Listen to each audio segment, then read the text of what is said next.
Hi everyone, welcome to the PlayStation Access podcast, where we're incredibly excited to be talking all about God of War Ragnarok. Spoiler free, of course. In this episode, we chat with Ragnarok director himself, Eric Williams, discuss all the best bits of our game journey so far, and decide what we'd be the gods of should we be blessed with divinity. It gets niche. So, sharpen your axe and settle down in your furs, as we're about to begin. Hi everyone, welcome to the PlayStation Access podcast, the official podcast of PlayStation UK, and it is a good time to be a PlayStation player right now, as God of War Ragnarok is here, and so is the God of War Ragnarok podcast special that we're about to do. Yeah, thank God. Yeah. What people have really been waiting for. Exactly. It was inevitable. It was inevitable. It was prophesized that it would happen. Prophesized. Here it is. We're here to fulfill our destiny. It's true, and to name us that shall be fulfilling said destinies, these names have been selected by Rob this week because he has been the Ragnarok man. Yeah, so I've already thought of a better name for me. Oh, well, it's too late. I've done it better. What's on my notes is what goes. So me is, I am Ashka Boda.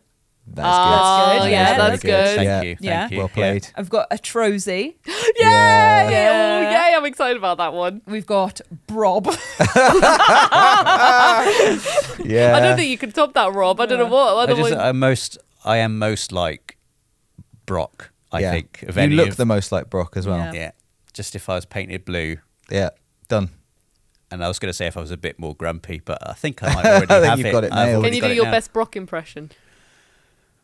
Let's see what we got here. Give me that goddamn axe. Yeah, And that's let really me good. fix it up for you. That's really That's good. great. Wow, that's so much better than I I'm thought. so much more talented than my stupid brother.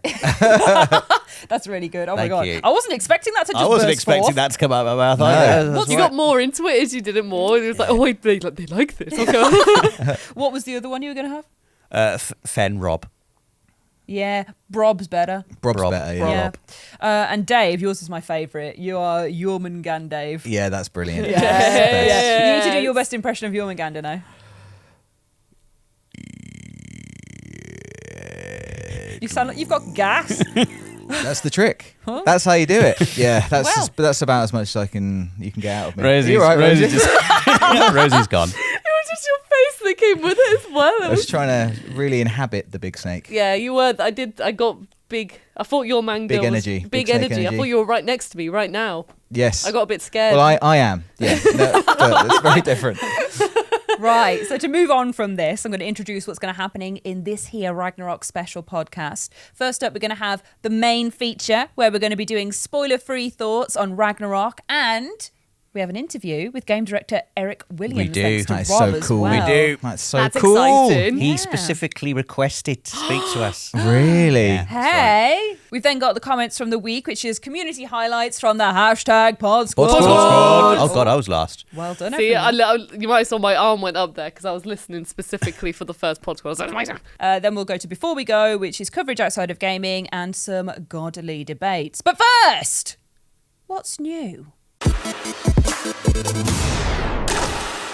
So here we are in the What's New section, where we're going to talk about what's new. And what is new, let me tell you, PSVR 2.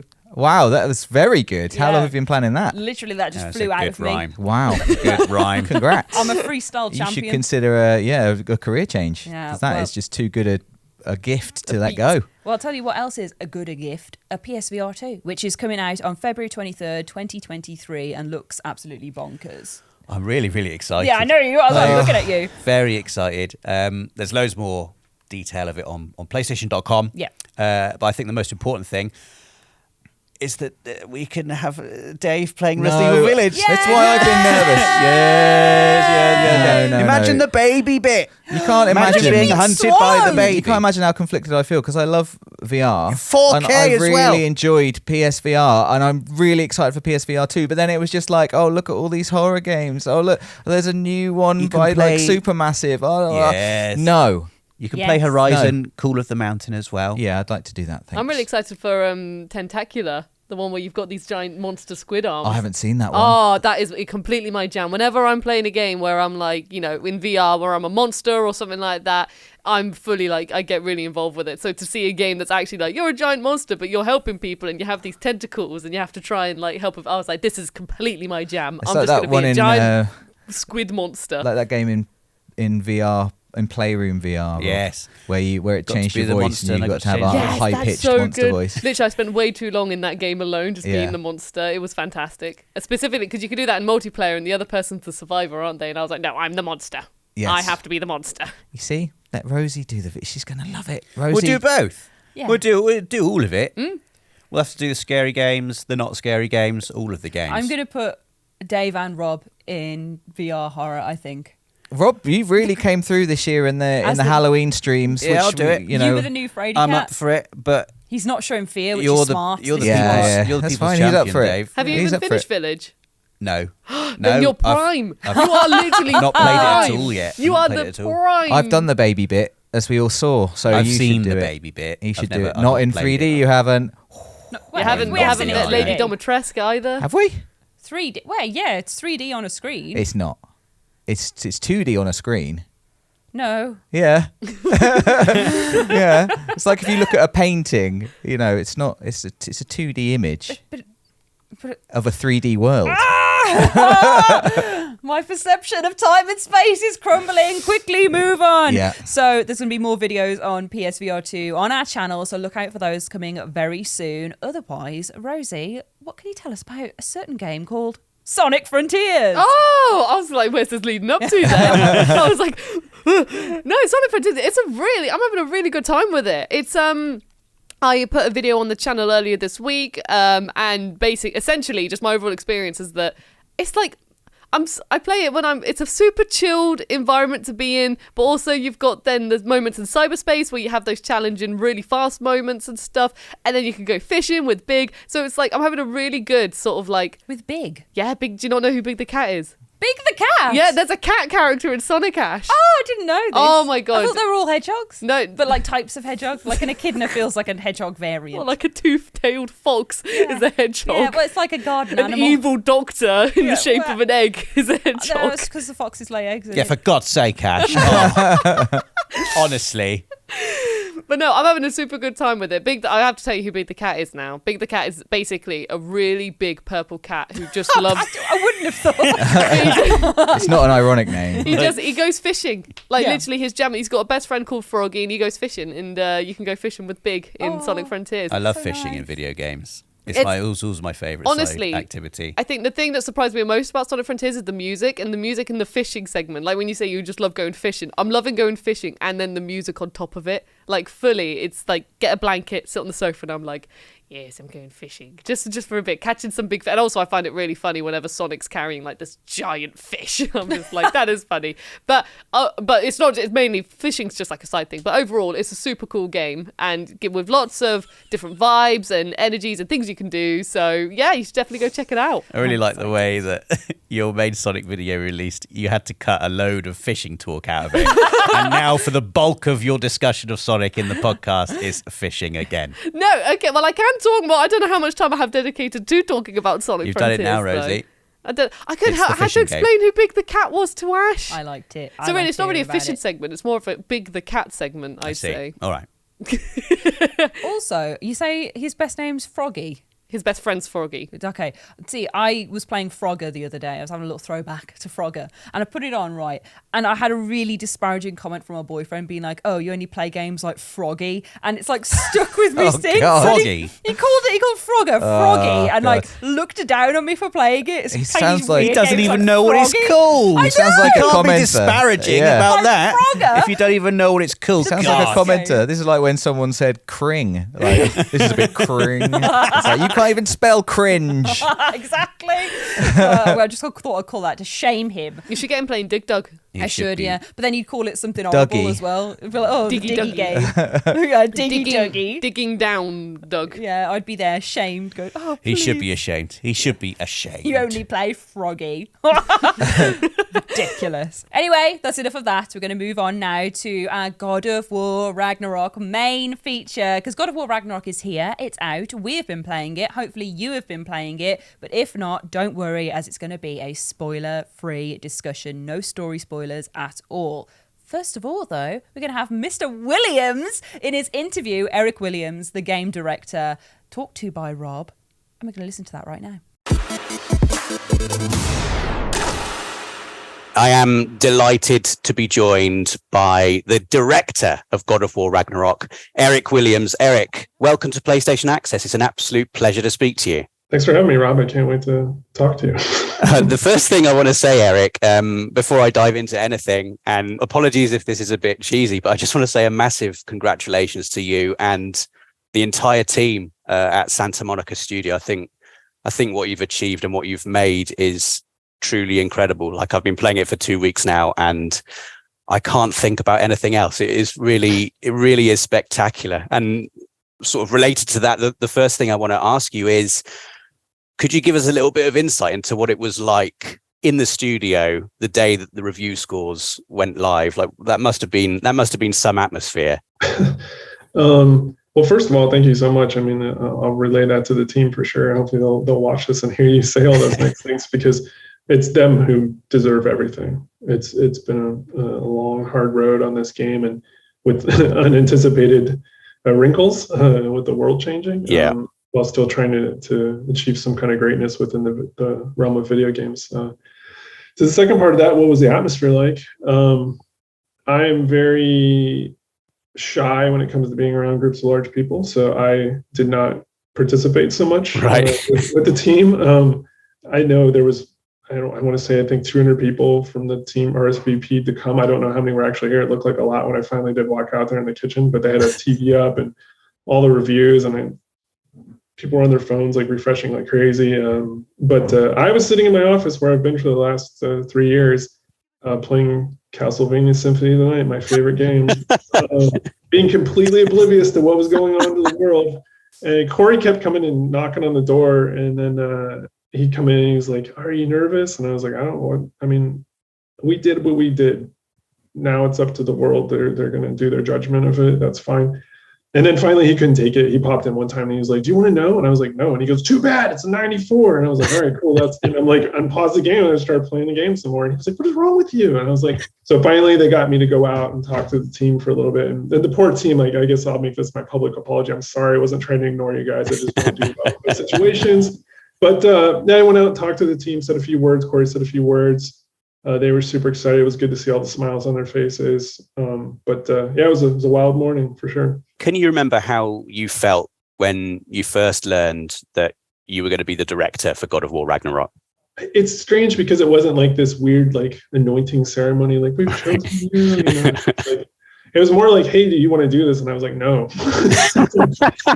And it took like, I think it took 6 months for them to convince me to do it, because I've just been very happy being behind the scenes, like, helping everybody get to where they are, and that's very rewarding to me as a person. So stepping out to do it was more of just a challenge personally, to be like, okay, can I put my BS aside and actually be here for the team as a leader? So that was the most daunting part of it, for sure. And then the team, like, having to readjust, because me and Corey's styles are a little different. That was what I was most worried about too, because you get comfortable, you're like, okay, I finally understand this, and now they're going to throw this big monkey wrench in it and change and everything. So we didn't change everything, but there was some processes that were different. There was ways of going about doing things. You know, our skill sets are different. He's more of a very, like, creative at heart, and I'm more of like an engineer at heart. So there's a little bit different way of thinking about problem solving and stuff like that. So, but the team adapted as they do, and we were able to achieve greatness again. So I'm very, very proud of them. And well, the answers you've given so far have been very modest, but as the director, and God of War as a series has a history of handing over the directorial reins with each new main installment. But as the director, how did you leave your creative stamp on the game, if that was the thing that motivated you with this? Yeah, me and Rob, you're going to be bummed out because I'm not going to give the answers you want. That was the last thing I wanted to do. Is right. Like, if they're invisible, what I've tried to bring to the franchise in the past, that was more important to me. Like, and it's funny because there's this one guy on Twitter. I think his name is like Odysseus or something like that. And it's awesome. His little Twitter feed, he'll like find stuff from like God of War 1. He's like, look, it's like this. Or he'll find something from God of War 2. He's like, look, they brought that back. And that was what I was trying to do, these little callback pieces. But it's like a director, like the vision of the Norse saga is more important than what I personally want to do inside this. Like, I mean, there's things I wanted to do, don't get me wrong, but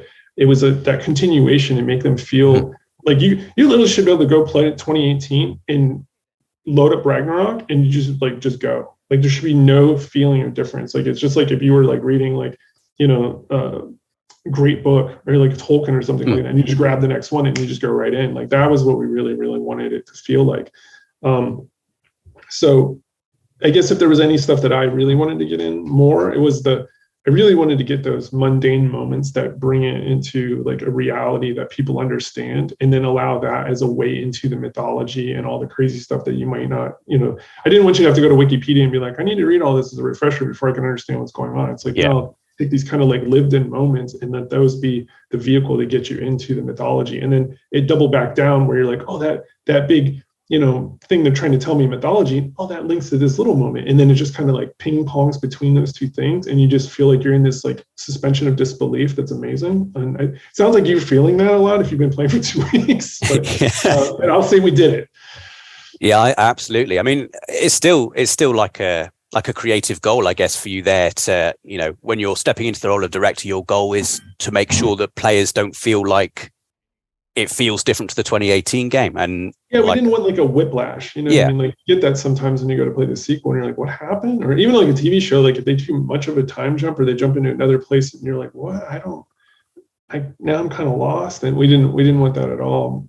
Especially we wanted the story to be real around that. Like, Kratos in 2018, when we first find him at the house, he's kind of like retired. And then Baldur shows up and they get into it, but like Kratos is on his back at the end of that fight, which for the Spartans we know that's a no-no. Yeah. He's so spent that it was almost like could have been the end. And so that whole 2018 experience is Kratos kind of getting back on the horse and then linking in that relationship with Atreus and then becoming the unit. So what happens in that Fimbulwinter stretch is they've been training. Kratos is knocking the ring rust off. He's getting back into shape. He's getting the kid ready for what might come. You see it in the backyard of the training. You see the dummies. You see the targets. All that. They've been busy. So when you get into this Kratos, he's got a little bit of that old stuff. So those callbacks to the old games, it's just that he's back. Like he's 100%. Like he's doing all the things he used to do, and they've just been updated for this game. So that's why you see the movement increase. There's a little bit more focus on the blades being stronger than they were, because that was hidden away. That was the big moment in the last game. So you get to see those pieces. So it was always from storytelling. It had to make sense with storying. It wasn't just like, well, I want this today and I'm the director and I'm just going to say yes. And I was like, no, it's like, it's got to make sense with the storytelling because it has to be true to his character. So for someone who's shepherded his character for 17 years, there's no way I was like, all of a sudden on my watch going to abandon all those ideas. Yeah.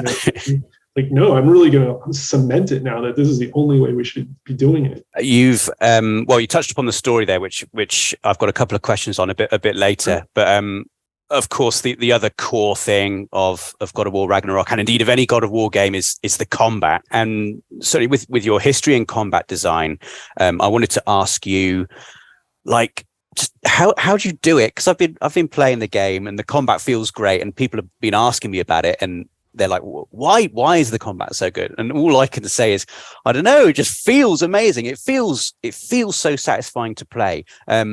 So I'd be intrigued to hear your thoughts on how do you create video game combat that is satisfying and fun for the player? Like, do you have a golden rule that you always follow? Get the best people. Like, that's really what it comes down to. Right. Like our team, design director, Jason McDonald, he's been here since God of War 1. He was an audio implementer. He worked his way up to like junior combat designer, to lead combat designer on the last game, to design director now. Like homegrown talent, like that just knows these games inside and out. Mahir and Denny, they cracked this game. Like all the things we were trying to do in 2018, they cracked it. And they figured out how to make it all better. And then they found the people under them. There's a lot of young guys on the team that had never built boss battles before and struggled, and they just stayed after it. And they worked with these guys that have been around, and you just get that iron sharpens iron feeling, and they bring it together. And then that's before you even get to the animators. some of the best animators in the biz, and they've been here for a long time too. There are and 4 of them that are still on the team today, including our animation director. They're like, the children of Corey, if you will. Like when Corey was an animator, he brought them all up at another studio and then brought them over to Santa Monica. So there's just a lineage of people that know how to do this and they know how to do it right. To get more technical into the weeds, we count every frame. Like the things you're feeling in this game, why Kratos feels a little bit more smooth and even, is they went back to everything and went in and trimmed and cut and brought him down again. And again, it was that idea, like, if he's a little retired and he's knocking it off, this is the super, I'm in shape.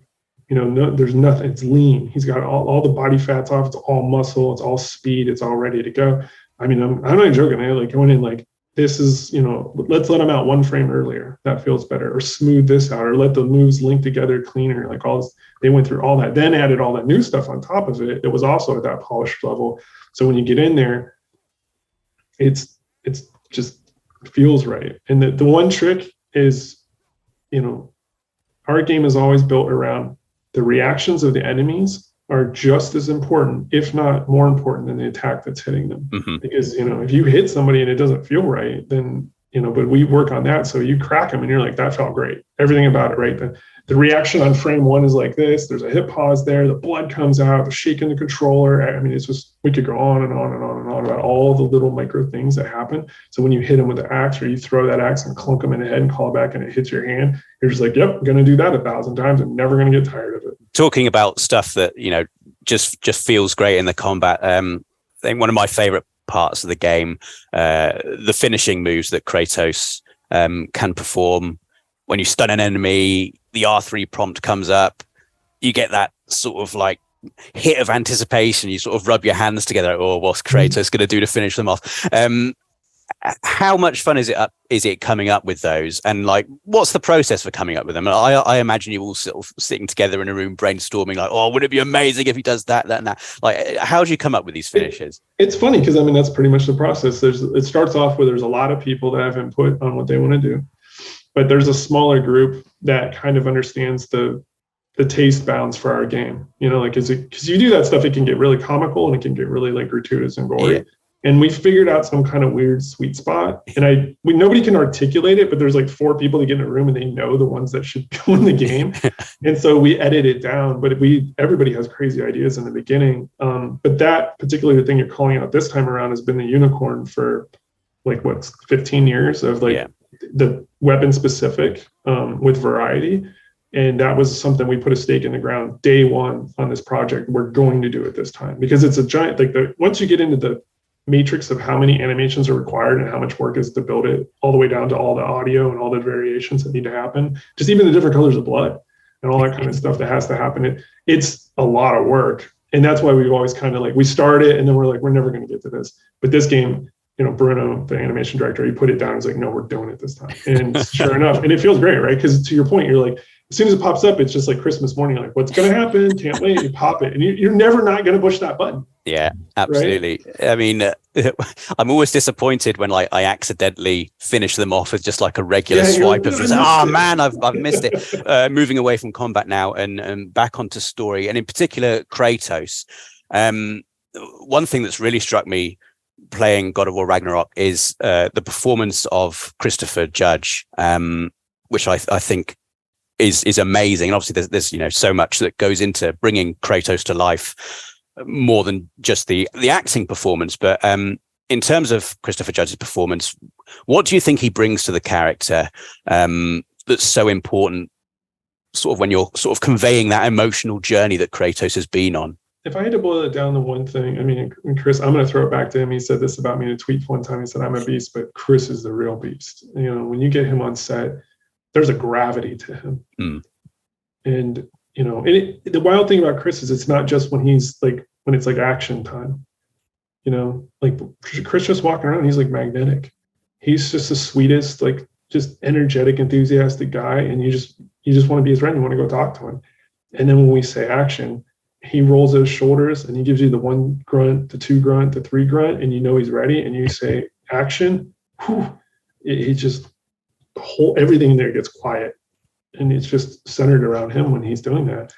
In this game, he was able to open that range even more because it wasn't all bottled in anymore. He could let it out. And man, he just knew where the lines were. You know, he'd be like, all right. Like, and he also knew the very emotional days too. He's like, look, all right, this scene, we got to get into. That's all I got. I'm going to give it all. We got to get him. And so, you know, everybody was like, we go around like, we're not going to mess around today. Like we're going to get in there. So he knew the importance of what he was doing with the character. And yeah, like I said, I can't say enough about how awesome Chris is to work with. He's the absolute best. You sort of mentioned there, Christopher Judge leading into Kratos showing more emotional range in God of War Ragnarok. And that's certainly something that is apparent from the many scenes that he shares with Atreus and other characters as well. I was so blown away by it because obviously in 2018 God of War he is very reserved and very stoic. You can sort of get a sense of it all bubbling away underneath. But in Ragnarok you really feels like you've pushed him and gone, okay, let's let this out. And it's how he can walk out to that ledge and sit there teetering and not go over is just incredible to watch. You know, because you're like, I would sit there watching on a monitor. I mean, his face is like this close to me, and I'm like, oh, dude, is he like just hang in there, and he does it. He's like, you know, and then you call cut, and then he'll do it again.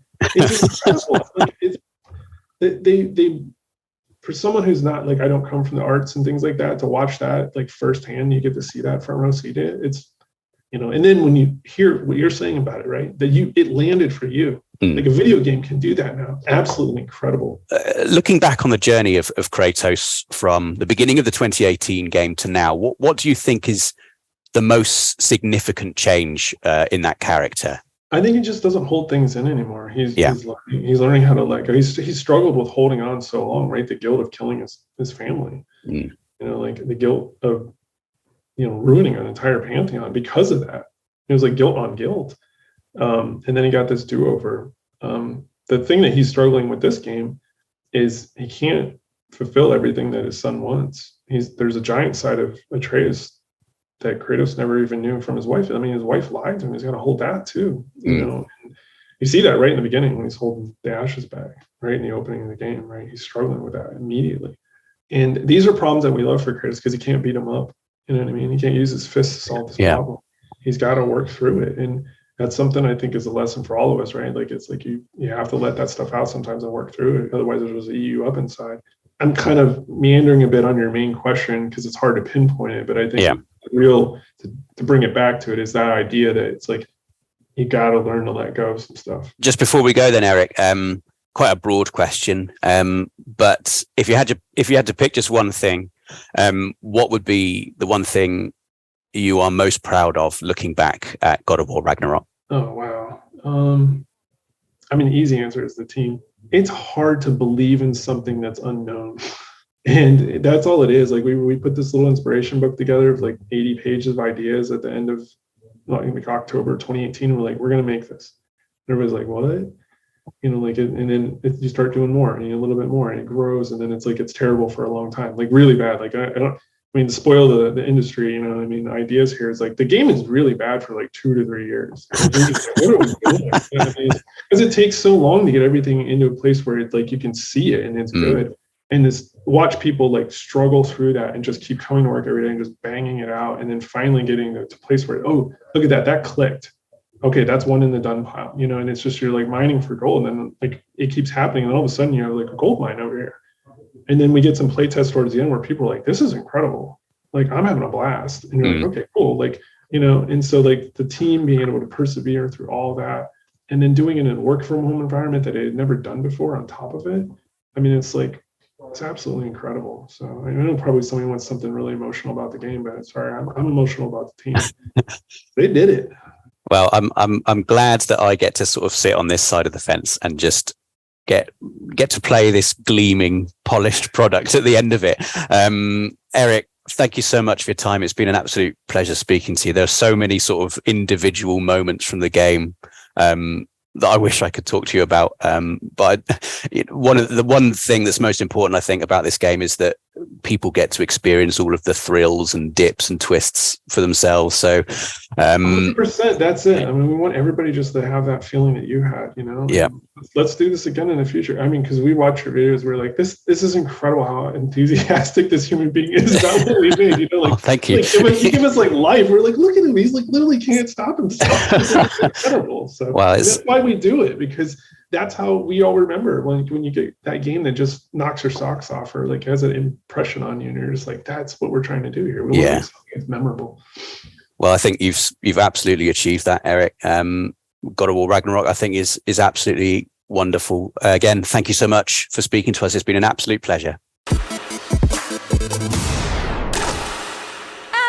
So there was Eric Williams talking about Ragnarok. Thank you so much, Eric Williams, for your time. But now it is our time to talk, because I think if we hold Rob back any longer, he needs like 2 hours. Well, all of us. You need like 2 hour outbursts to talk about Ragnarok. You can hold it for 2 hours and then something needs to come out. So it's getting to that time again where you need to start talking. Yeah, literally just before the podcast, you did look over at the desk and be like, Ragnarok's really good, isn't it? Yeah, you were trying just like the little outburst came out. Trying to write a script in a rush. Enough talk has happened about it. Yeah, because for my liking, we have just had our hands on it. You had the early code, and we've had the early code still, which is very nice. You've been playing it all weekend. Yeah. I literally have been. I mean, I was talking to you, Rob, about how far I've gotten. Literally, you were like, oh my God, you've nearly caught up to me now. And I was just like, yes. No spoilers, but I just need to say I didn't cry in the first 10 minutes. Oh, are you just coming out here with that straight away? I did.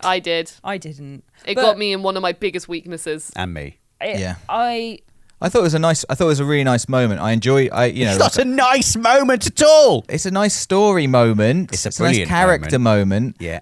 And I just I enjoyed it from that point of view. You enjoyed it? Yeah. Sicko. I was like, yeah. Well, I can't say any more without giving it away, but I was like, yeah. I just thought it was very good, but it didn't get me. But that's okay. I can understand how it's going to get a lot of people. I had the instance where I tried not because I was like, as soon as I saw it, I thought, oh, I'm going to join Rob in the tier brigade, and then I was the tier brigade, and I just sat there. And sometimes when I'm trying to cover my face a bit from my boyfriend, and I was like, because he didn't know what was going on, I was just trying to get some drink, and I was just wiping the tears from my face, and he was like, what's happened? He was just in the other room, and he was just like, you okay? And I was just like, yeah, I'm fine. Just trying to be all brave about it. No, I was a wreck. Oh man, I was like, more. No, I wasn't really. It is an emotional opening. It's one way to punch you in the face as soon as you start up the game, isn't it? Yeah, it does a lot of it. I mean, the opening, probably hour and a half to 2 hours, up to the point where you get to the first open world, not open world, but the first area you can explore a bit.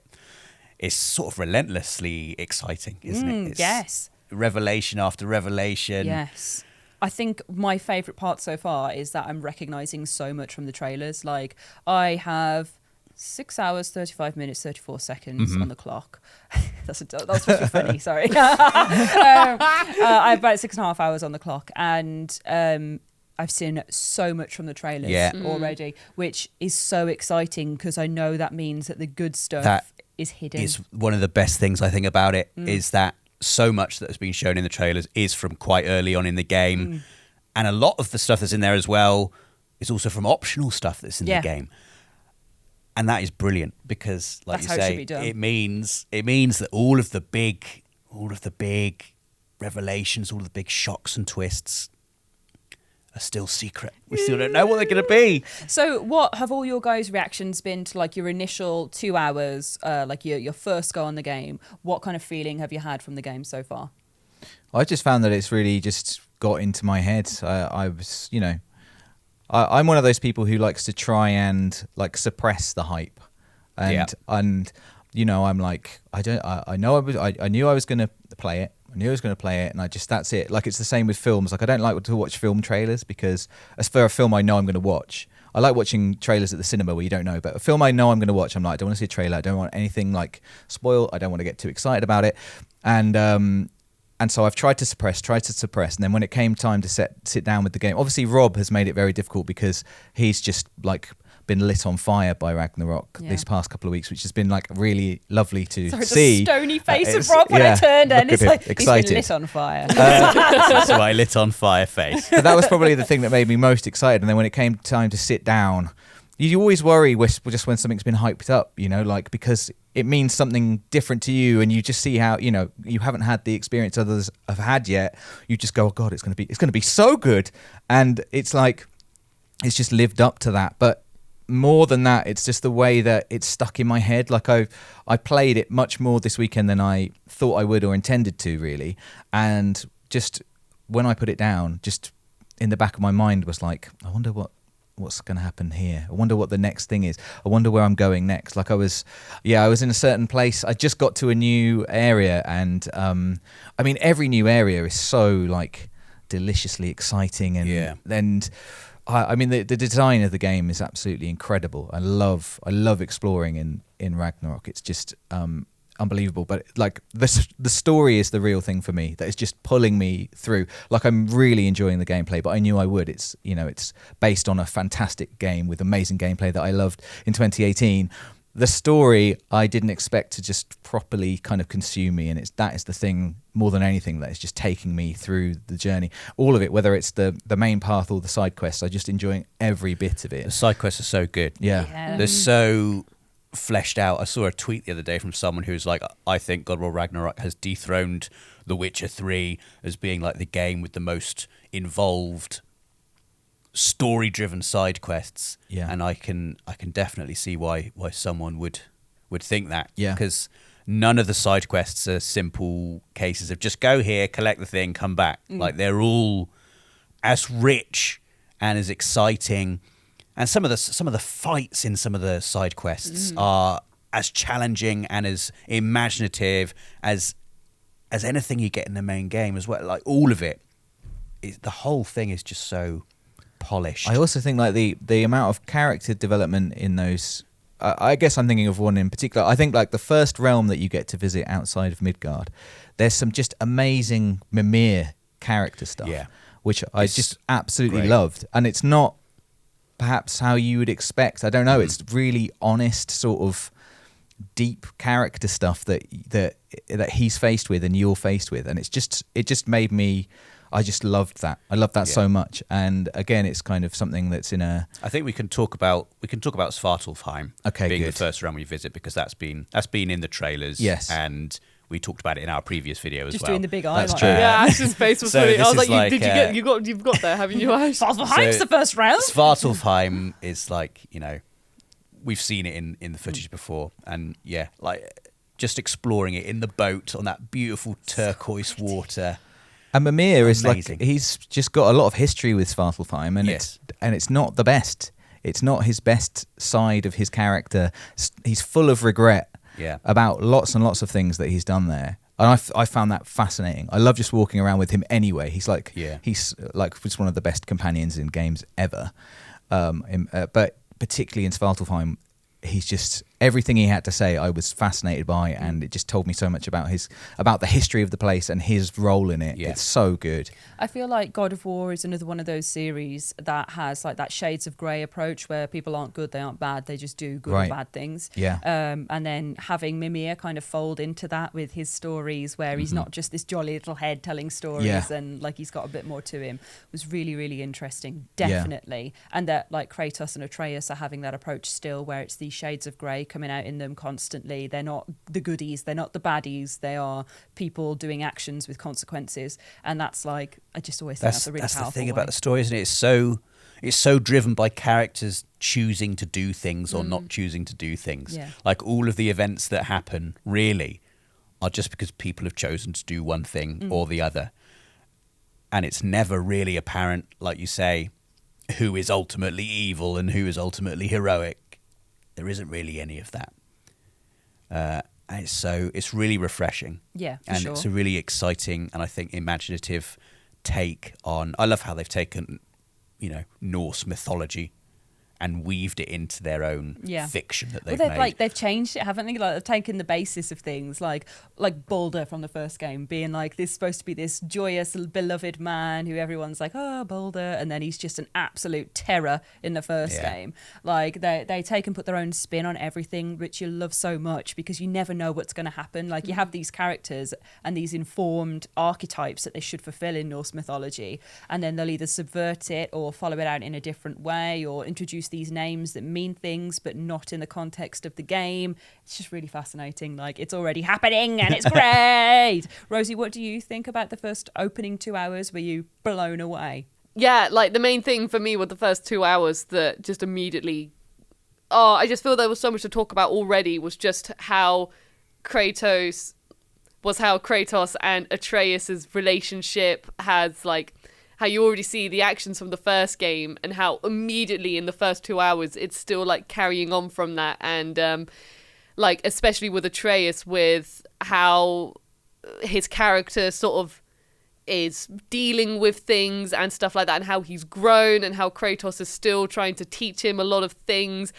I'm trying to say it like without spoiling anything, but there's just so much from like the first 2 hours alone about their relationship and how much they've both grown as characters. Not even Atreus, but Kratos as well. Like the way that he's dealt with some situations and circumstances, like he could approach something differently in this game compared to what he did in the first game, and like, so it's just so good that immediately you can see how they've both grown after their adventure in the first game, and you're already like, there's just so much to talk about already, and I feel like I can't talk about it. Yeah. Because it's finding the line. Yeah, it's like, but I was immediately just slapped in the face with their relationship. I think that was the biggest thing that grabbed me immediately. Yeah, definitely. It's funny as well, though.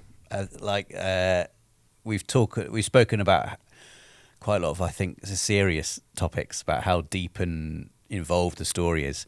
But I really have been enjoying the banter. Yeah. It's a really funny game. I've laughed at quite a lot of moments in it. Has anyone had the discussion yet where Atreus is like, Father, when am I going to look like you?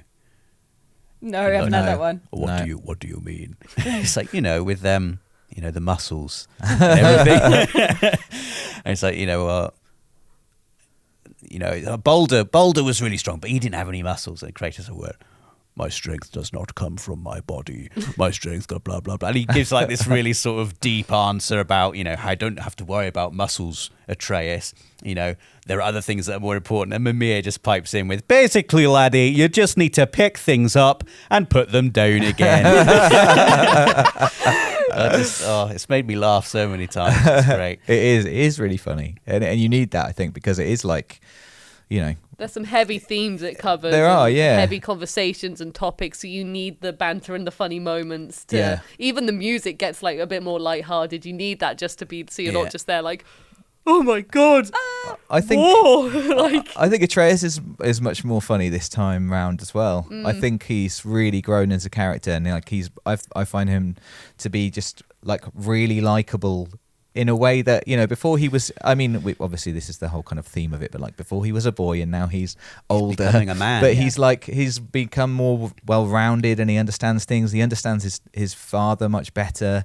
And I do love, like, there is some role reversal, like not father-son, but like Kratos is starting to listen to Atreus more and learn from him little bits and pieces and give him time. And it's really, really great. But the humor, just adds some warmth to everything. Oh, it's just Kratos' responses. Every time he goes, no. I'm like, I just laugh. His response is like, no. Have you done the bit, there's a little conversation, well, something happens and Atreus is like, what?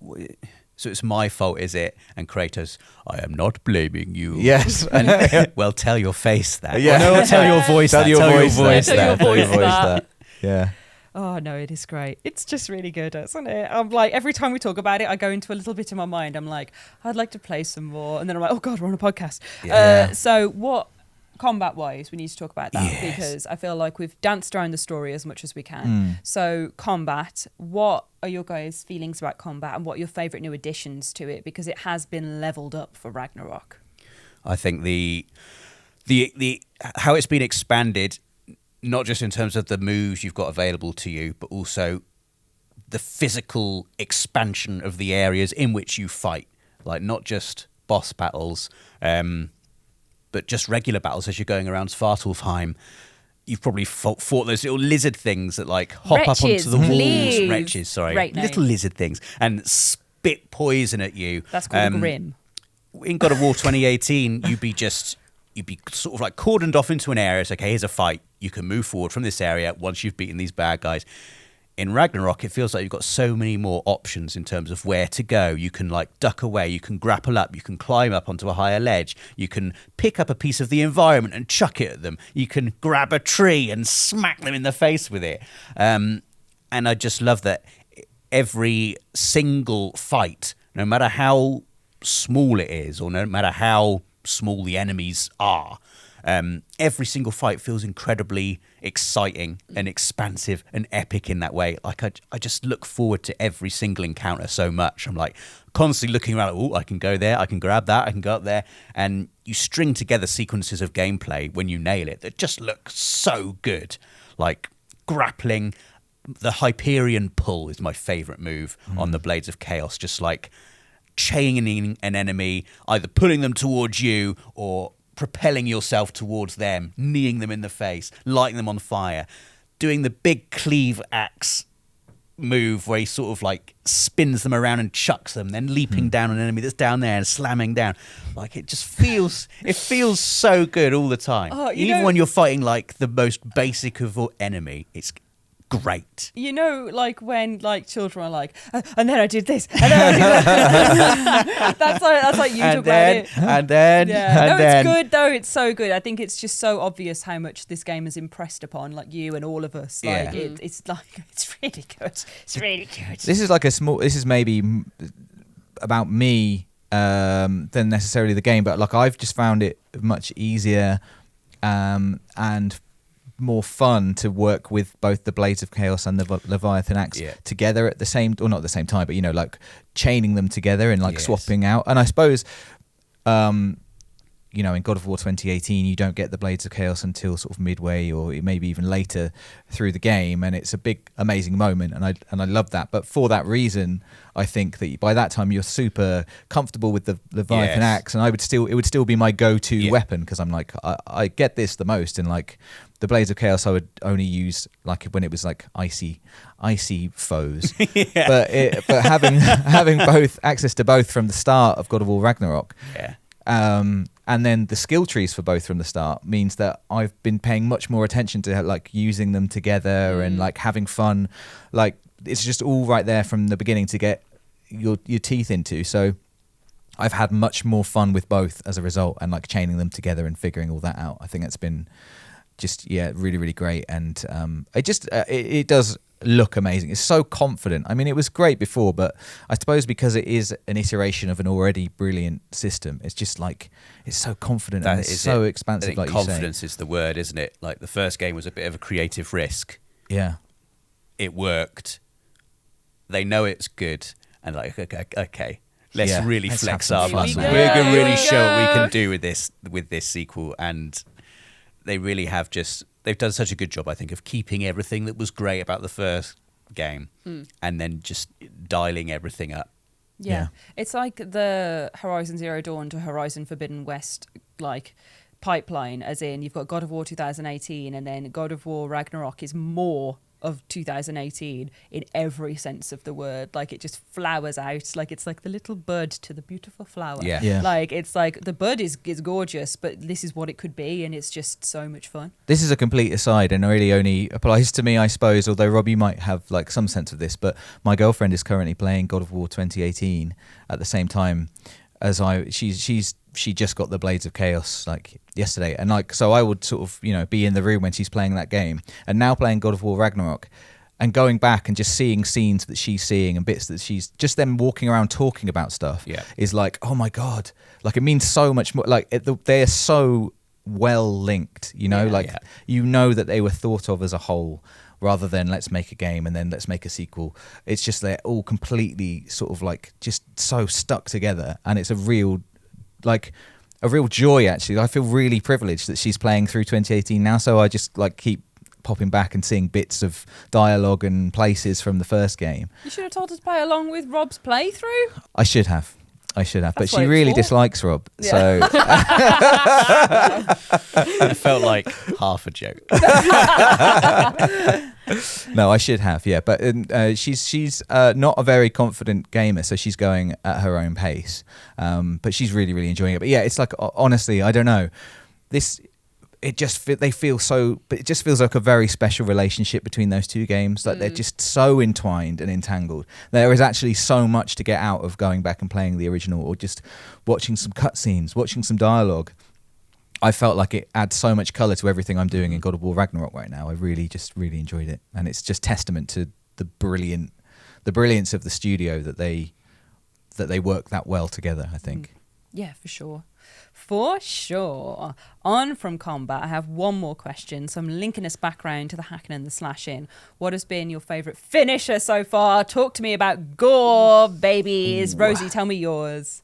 She's like, there's so many. I know, I'm just trying to think. I like the one where I don't like it, but the one that I kind of like, because it's gory. You're in a safe place, but the one Rosie. where I feel like, you know, it's just, you just feel the anger of Kratos, is where he sort of stabs his axe on one half of like their shoulder neck there, and then he goes around and then it's the other half, but that's the half that then cuts off or decapitates them. So it's fully like he's, you know, in an angry way, he's just going, oh, one half, and then the other half, and then it's just like, and then off it goes. Like, so that one, and also then there's the one where he cuts someone in half, and you just see their upper body just go.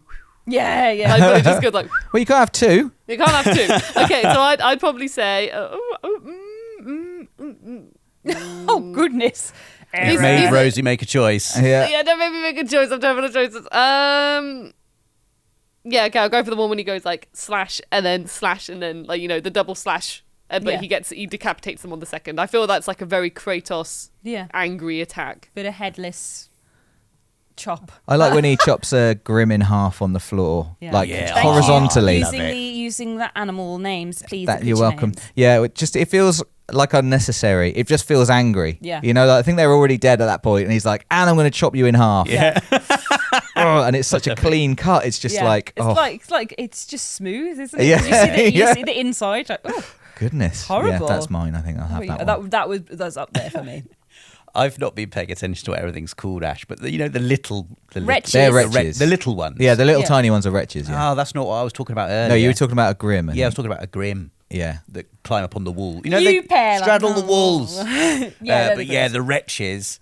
The wretches are little If you finish them off, or like if you pull them with the Blades of Chaos, he just grabs them in one hand and he's got that real sort of like, oh, you annoying little, just crushes it. They are annoying. That's what they are. I love crushing them in my fist. It's so I haven't seen that one yet. It's so frustrating. I haven't done that. Little, just constantly niggly, like, get away from me. And they deserve it. They deserve to be crushed in the hand. Man. They'll just pop when I'm there.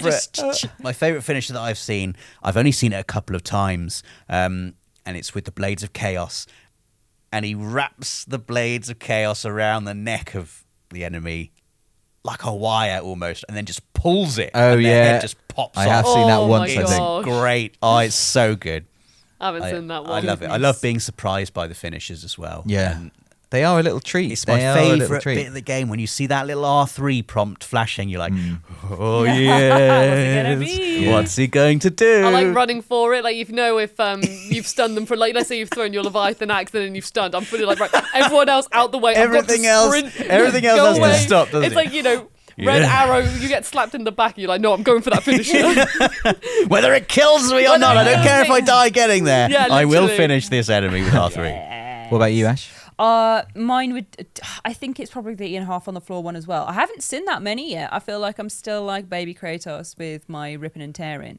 I've got like the Chaos Blades where you just stab and then you stab, which I like, which is like make a smoothie out of the enemy. Enjoy that.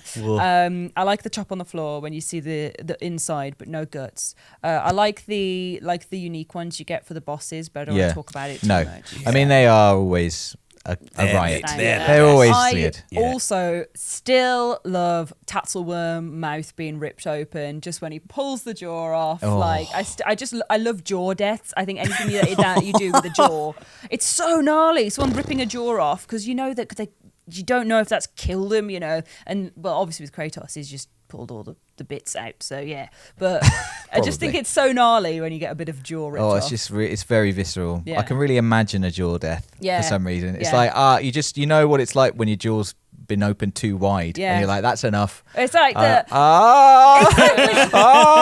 like the Last of Us ones. I spoke about the bloater death before, where he pulls the jaw open and just rips him open. There's some in the Callisto Protocol that we've spoken about where he gets jaw ripped open, and that Kratos has one for his creatures as well. I'm like, all the best ones have jaw deaths, baby. Yeah, it's really not a place you want to put your hands either in something's mouth. It's like, again, he's so angry. He's like, I don't even care. Don't care if I get bitten here. Yeah, You're dying. It's like squeezing a wasp. Oh, When that wasp stung you and you're like, right, I did. that's it. Yeah, I'm not proud. I'll be stung, but you will be squished to death. I actually tore that one in half. Oh my god! Like Kratos. Finisher on this wasp. Well, I got stung in the eyelid by a wasp. Oh, that wasp. Yeah. I saw it coming from miles away. Honestly, like I reckon I saw it for about like 5 seconds, and I knew it was coming for me in a room, like in a corridor full of children. I was like, I'm the one. It's chosen me, and it went over the glasses. I remember you straight in. saying I did its work, and I just went, bad. God. That's terrible. It's terrible what it did. No! It smashed everything. I love this. It's terrible. You shouldn't tear insects apart. Oh, I'm sorry I couldn't grab it by its tiny jaws, Ash, and then you would have enjoyed it. I'm not proud. Like Down the proboscis, it was a complete, knee-jerk reaction. Heat It was of the moment. The pain overcame You sound me. proud of it. You're there like, hee hee, I tore a wasp in two. Hee hee, I'm destruction not of the proud wasp. of it. Right, well, let's take us away from this horrible wasp place and move on to the next section. I think that's all we can talk about for Ragnarok so far. We don't want to spoil it for anybody who's just gotten started, but those are our first impressions, spoiler free. We've had a great time. We're going to continue to have a great time. Yes. Hopefully by the time this comes out, we'll have loads more to say, and there'll be other exciting videos up as well, so keep an eye out for that. We're going to move on now to the comments of the week section, so prepare your singing voices, my friends. Okay, we're just going to go. Let's do it. It's time. It's time for comments of the week. Wow. That was much better. That was was a really marked good. improvement. That was really really good. I saw Ash's eyes looking at me to the point to be like, I'm going when you're going. I was like, gotta keep up with it all. Right, so comments of the week. We have our first one from Eric Drummond from Ragnarok is the sequel fans deserve, who says, and I'm going to continue speaking in this voice. God. Oh my God. Why though?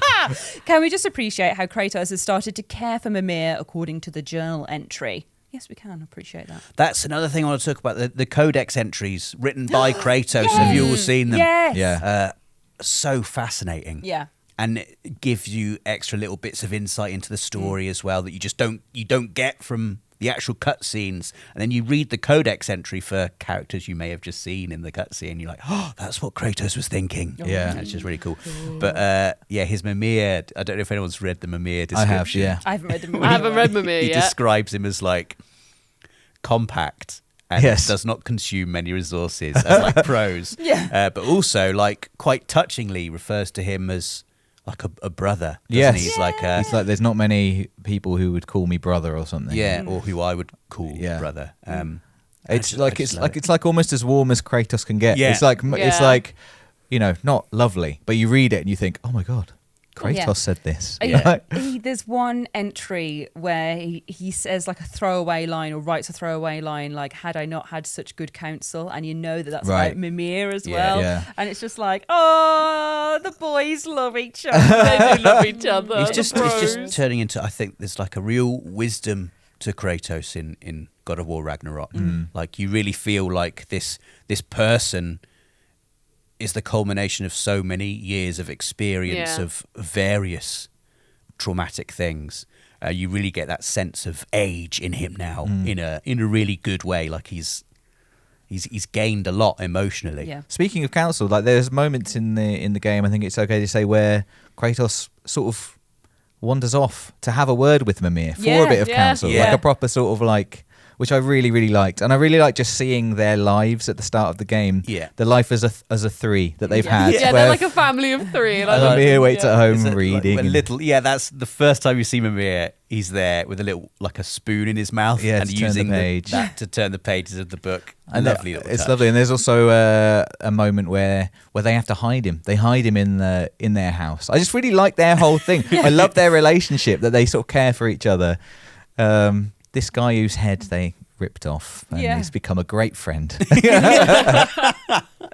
Wonderful. He is good. Mimir has entries in the journal as well. Like Mimir writes he does. The artifact gathering and stuff. and bestiary as well. Yeah. He writes about how like you do all the different monsters. So you've got Mimir's insights, which are very like jaunty, and then you've got Kratos's, which like there's one little note that you can find about where someone's just bragged about how many monsters they've killed in that area, and Kratos is like, I wish they were here to share their skills. Oh yeah, that's really good. Yeah, this is about killing wretches. Actually, the little thing. Yeah, Ragnarok. And it's just those. What? Ragnarok. Bragging about killing monsters. Oh yeah.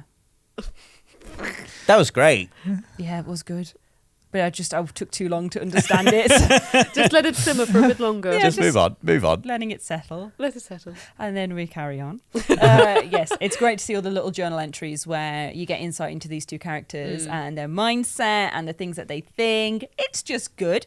It's just really good. Yeah. More goodness. We've got another comment from Dan Hodson now from Ragnarok is the sequel fans deserve again.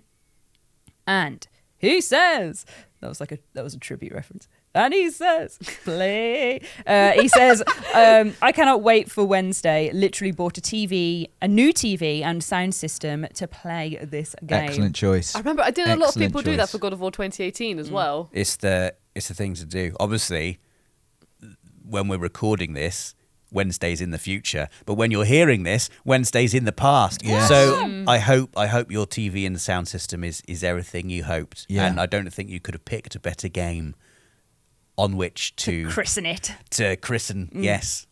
Yeah. Yeah. Not much more to say about that. It's great though, isn't it? Like the decision to buy a new TV is always like a big one, and the first game you play on that new TV is always like a grand moment. It's like, oh, how good's it gonna look? Yeah. You guys are gonna be like, I'm considering it for Callisto. Come on! I really am. For the gore. Well, I really need a new TV. Like I really, really need a new TV because I watch so much horror on mine, and it's like really mucky. Like the blacks are really mucky. Yeah. They're like, and I need something better. And Black Friday is the end of November. Callisto's out on the 2nd, so I'm like. Oh, we could be hearing your comment of the week in the next podcast. Maybe I'll treat myself. But yeah, I really need a new TV as well. So I'm very jealous of Dan Hodson with his lovely Ragnarok experience. Yeah. I'm jealous of the surround sound. I was going to say I highly recommend surround sound as well. Like, have you been playing with the surround sound? All right, Mr. Cinema. I just mean it's just like I just think it really does make such a huge difference. It's so good. And yeah, it's just amazing. I don't even mean on God of War Ragnarok specifically. I just mean surround sound. If you can get it for your home setup, I found it made an even bigger difference to my viewing habits and life than the nice screen. I genuinely always thought it was like a noughties fad that didn't work. Like it's like because you put your speaker behind your sofa and be like, what's this? I've never heard someone be like, it's the way. Honestly, like I installed it and I instantly put on a movie and I was just like, I really want to do it, but this is amazing. I know once I'm out of the rented flat, like far in the future, that's when I'll be like, surround sound. It's time. It's time. I'm in a place with thicker walls now. It can handle the boom of the surround sound. The bass. Give me the bass. Yes. My problem is I've always got like a sleeping child upstairs whenever I'm watching a movie or playing a game. So it's usually headphones for me. Yeah. Headphones are just as good, I think, though, for being like putting you in the zone. Yeah, like, having a good set of headphones is important. I think on the PS5 they are. When I've been playing brilliant. God of War Ragnarok, I have to have headphones. Yeah. I have to have the full 3D audio treatment. Yeah. It's lovely. We've got another comment from Requiem of Demons, who has commented on the 5 things you can do in Ragnarok that you never could before, which says, starting my playthrough of Ragnarok on Give Me God of War difficulty, which is a bold and brave move. Yes. Good luck. I learned from my 2018 experience where I'll never forget it, where I was like, I think I'm getting pretty in the neck of, well, pretty in the neck of, yeah, I'm getting the hang of action games. I was like, I'll put God of War on hard back on the 2018 version, and I just got slapped silly in the tutorial. So this time I was like, no, I am not making that mistake again. I am not it's been a while since I've played God of War 2018, so I'm just going to warm up to it again and just put it on the normal difficulty. I was like, I'm not being slapped around silly again in the beginning. Has anybody gone for anything other than balance? Not yet. I've started on balance. I very nearly started on the story version only. I thought I'm so interested in the story. But then I thought it would be a disservice to the combat that I do love as well. It's for me, someone who knows it. You're sort of desperate to find out what happens all the time. But a lot of the enjoyment for me has come from pitching it just right. So the combat is just about challenging enough so you constantly feel like on your toes, you feel breathless. Like there's some boss fights where I survived by the skin of my teeth. Yeah. And it's felt amazing afterwards. So yeah, I think find the difficulty that enables you to have that experience would be my advice. Yeah. I say just play it however you want to play. I know so many people who've played like God of War 2018, they just wanted the story and they had a fantastic time with it. I know some who really liked the God of War, but God of War is a series, so they fully were putting it on like, give me God of War, and they were like, yes, I am Kratos, I'm dying, but I'm killing you when I do kill you and stuff. So just play it however you want to play it. And I do. And I do kill you. No, I think it's great that there's like 5 different difficulty options, so you can pick and choose between all of them. So even if you don't want to be the easiest one, you don't want to be the hardest one, there's the middle. If you want something a bit harder, there's the middle of the middle. And there's one a bit easier, there's the middle of that middle. There's 5 difficulty levels, everybody. There's 5 and 4 and 3 and 2 and 1. So we've got another comment from Victor Young on Ragnarok had us in tears after 10 minutes. And it says, not me. No, it doesn't. It says, I'm 34 now, and for the first time in my life, I requested time off work for the release of a game. 2 days, in fact. So excited for this. Yeah. Have you guys ever booked time off work for a game? Once. No. I mean, it seems a little impossible in this line. Yeah. I did before for Final Fantasy 13. I think I've told this story before. I booked a full week off work to play that when it came out, and I didn't enjoy it. And I wrote a review about how I didn't enjoy it, and it was that review that got me my work experience. Hey. It was all worth it. On official PlayStation magazine. So that time off that I booked has ultimately led to me being on this sofa talking about God of War Ragnarok today. Hey. Yeah. I haven't booked any time off, but yeah, my career has basically been doing this, so it's not quite the same thing. But I absolutely would. I mean, I do... Like, I want to play it all the time, and I can only fit a few hours into my life every day at the moment, and so, and as can most people, so I completely understand, like, just booking a week off or a couple of days off and just 100% worth it, smashing it and just getting through it. Absolutely be doing it. Yeah. Absolutely. Well, I'd hoped that it would have worked with my week. I just had a week off after Halloween, and I was like... Hopefully the Ragnarok code comes in. And I was like there with my little slippery hands together, waiting, and it's come now. I've come back to work. I did have a week off, so that was good. Rosie, how about you? No, I haven't booked a day off for a video game, but I don't know why. I will always remember, like the first time I pre-ordered 2 games, and I remember pre-ordering Metal Gear Solid 5 The Phantom Pain and Uncharted 4, and I remember because it was the first time I'd actually pre-ordered, so I'm like when it's like, oh, have you ever booked a time off work? I'm like, no, but I did pre-order it, and I was just remembering being at work when I was working in retail at the time, just like, I want to go home, and then luckily on that one shift I finished at like 4 o'clock, I think, rather than 6 o'clock, and literally I remember seeing the rest of my friends at work, and I was like, I'm gonna go home now and play Uncharted all night, bye, and then literally just I can totally remember buying games on my lunch break, and just having them burning a hole in my bag. You're like at the desk working. Like I worked in a library, and I'm stood just dealing with annoying people, and my mind is just fixed on the bag. I can see the bag, the game's in there. It's just burn. It's just calling. Like come on. That feeling you get like, when you're on your way home, though. Oh You're my just, God, like, floating home. Yeah. Oh, it's time. It's time. It's time. My copy of Skyrim, which was the 11th of 11th, 2011. Yes. It came on the 10th. Oh, what? Amazon messed up and sent it a day early.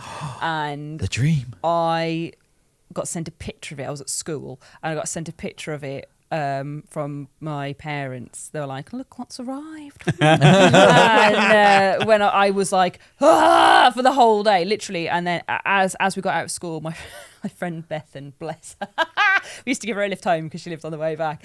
And I was like, Bethan, we run now. And I literally went like full pelt. And I'm like about a foot taller than Bethan. So I was like striding and like down the thing. And she was like, like trying to Why are we running? She was like, please. It's weird to think of you at school when Skyrim came out. Yeah. I remember that being like our first couple of months working on Access. Yeah. When Skyrim came out. And we all went out at lunchtime. On our lunch break and all bought a copy. We all went and got it from we HMV. stood blocking the road in Bath, all just standing around. There's about 5 of us just looking at our copies of Skyrim. Yeah. Talking. It was the best day. It was great. It was so great. We were just a twinkle in Access's eye back We then. were. Yeah. I was going to say, Little I did you remember know. when the Uncharted 4, the first trailer came out, and I remember going to school and basically telling everyone about it, and no one was fussed about it because no one in my friendship group really was like into video games as much as I was. And I just remember sitting there on my breaks being like, I want to see the trailer again. I'm going to watch the trailer again. Whilst everyone else was like socialising at lunch, I was just on my phone like, where's the trailer? I'm going to watch it again.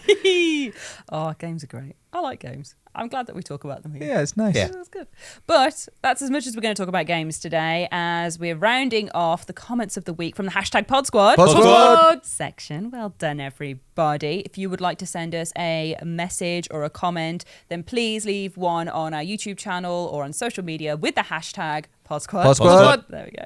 And we will maybe read it out on a future podcast episode. So now that that's done with, let's move on to Before We Go. So, before we go, everyone, is there anything you want to talk about besides the one prompt that I have written down? Well, I thought it should just be more God of War, because that is literally all I want to talk about right now. I don't know about anybody else. Yeah. Well, I will ask the prompt question then. So, sorry, Dave, shut up. I'm going to ask the prompt question. So, before we go, if you were a god in the world of God of War Ragnarok, what would you be the god of? Oh, in the world of God of War Ragnarok. Sorry, that really made me laugh. I sort of interpreted it as if you were just a god of Yeah, something. Yeah, if you were a god, what would you be the god of? Come on, this was your question. What would you be the god of? I would be the god of sighs.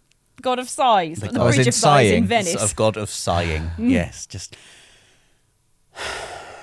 I've asked you so many times if you're all right when you've made that noise, and you keep going, just old man sounds. The god of old man sounds. Yeah. I'd be the god of sighing. My sighs would be very powerful. Yeah.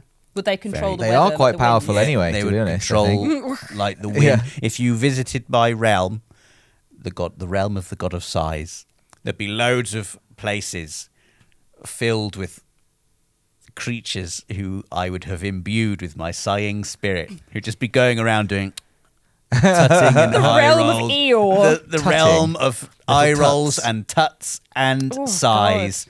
And there'd be, bridges you'd have to cross with like powerful just sighing coming across. And the way you would have to defeat me would be you'd have to cheer me up.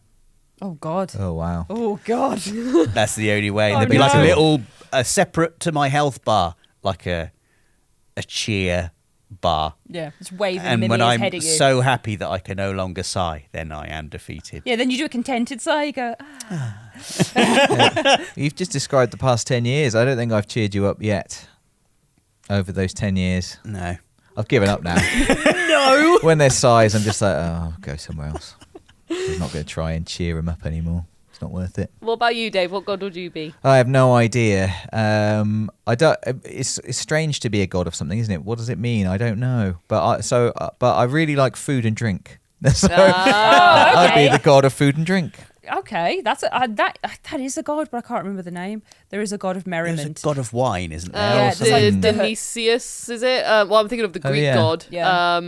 There'll be a version of it in Norse mythology as well, like Yeah. Valhalla. I'm literally thinking of Hades right now. And I'm like, oh, he's one of my favorite gods in Hades. I'm just like, so I know the Greek. I could not pronounce his name properly, but he's the god of wine. That's what I am thinking of. Yeah. So you'd be the god of food and drink. What would your key food and key drink be? Because you'd need something for your statue. When you're sitting on your godly throne, Yeah. what Right. are you eating and drinking? Sausages. like, just by the fistful or on a fork. He's got his not the cherub fist. angels just like hand feeding him The sausage. fingertips. I just, I don't think we'd need a fork. I'm a god now. But I wouldn't be using a fist either. It would be I'm just imagining my like fingers. a clutch I of them. imagine, like, in the first God of War 2018, when Atreus is like, we're gods, we can do whatever we Exactly. want. You're like, you just look at the fork Sausages. and you just knock it away. Yeah. We can do whatever we want. Yeah. Oh, Just this is grab going to all be the a short sausages now. with your hands. It's going to have to be a short. Sausages and Diet Coke. That's me. Oh man, have you seen Everything Everywhere All at Once? Anyone? No, not yet. Yes. No. Oh, okay. Well, you will know what I mean. Yes. The hot dog. I do know. Yeah, what you the mean. hot dog fingers. That's you.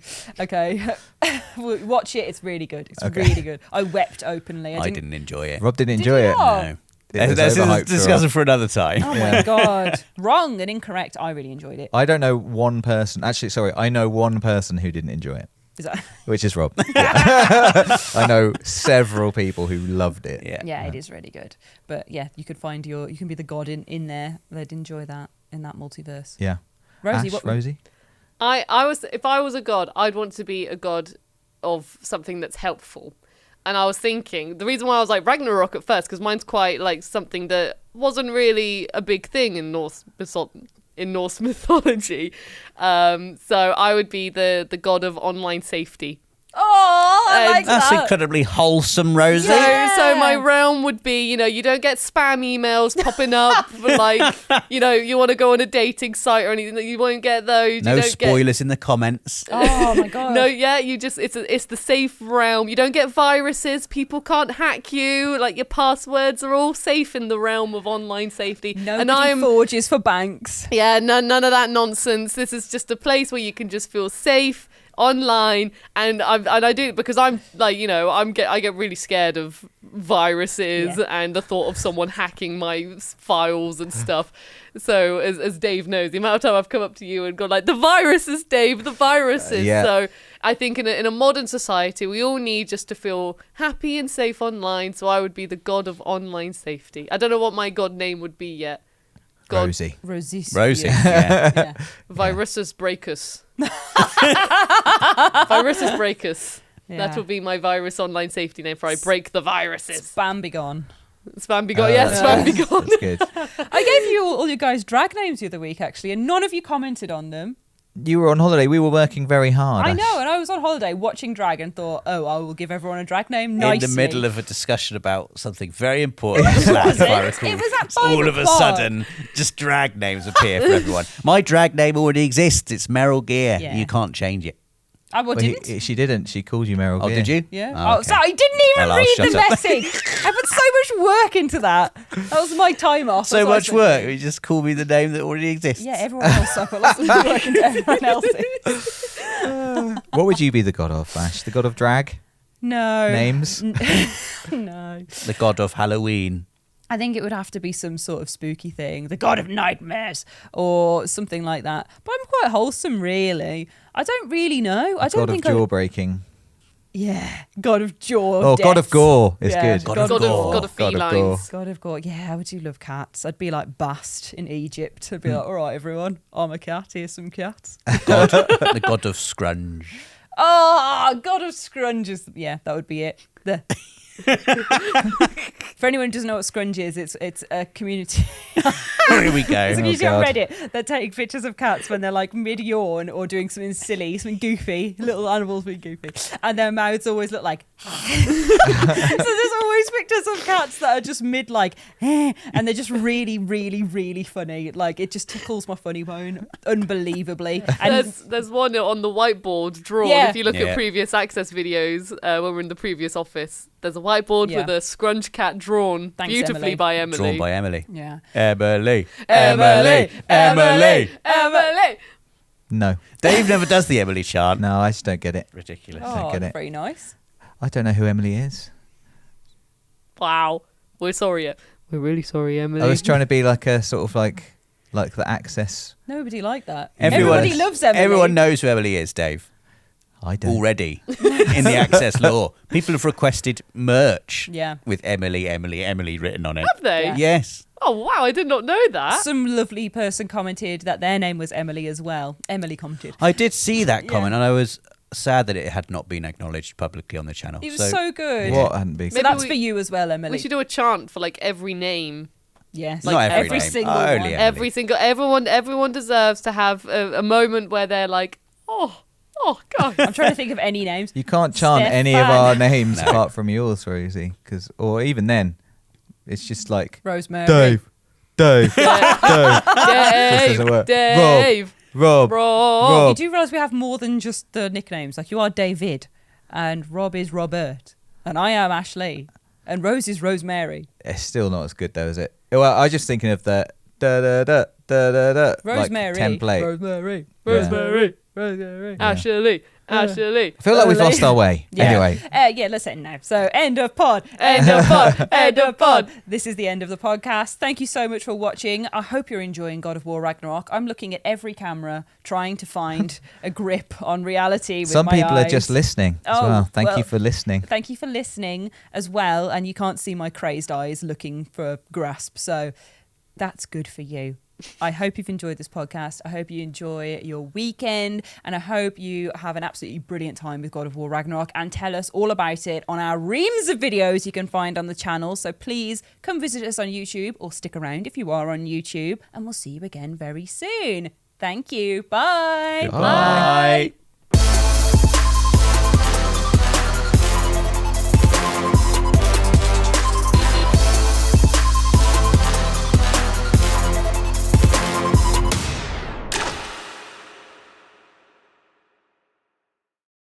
PlayStation